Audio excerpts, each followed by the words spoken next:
नमो नमः.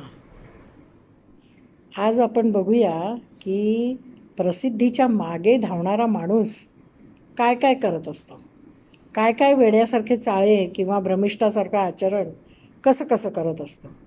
प्रसिद्ध व्हावं असं सगळ्या लोकांना वाटत असतं की दुसऱ्या माणसाने मला ओळखावं, पण त्याच्यासाठी काही विशेष पराक्रम किंवा विशेष कृती करणं हे प्रत्येकाच्या आवाक्याच्या बाहेरचं आहे. तो ते करू शकत नाही. मग अशा वेळेस प्रसिद्धीची हाव असणारा माणूस म्हणतो मी काहीही करेन पण लोकांचं लक्ष आकर्षून घेईन. काय काय करतो तो हे या श्लोकात सांगितलेलं आहे.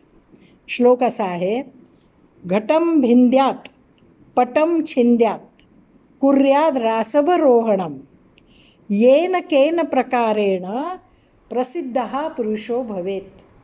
हा श्लोक इतका प्रसिद्ध झाला की येन केन प्रकारेण हे पुढे एखाद्या म्हणीसारखं सुद्धा मराठी भाषेत सुद्धा वापरलं जायला लागलं.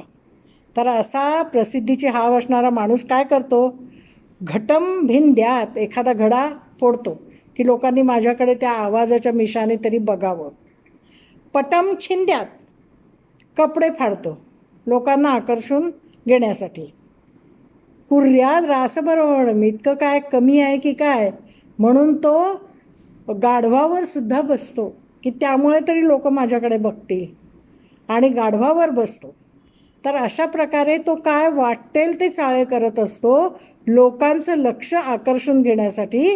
म्हणून कवी म्हणतो, येन केन प्रकारेण पुरुषो प्रसिद्धो भवेत. पुरुष हा प्रसिद्ध होऊ इच्छितो, पण हा जो पुरुष आहे अशा प्रकारे प्रसिद्ध होणारा जो पुरुष आहे अशाचं आपण अनुकरण करणं योग्य नाही.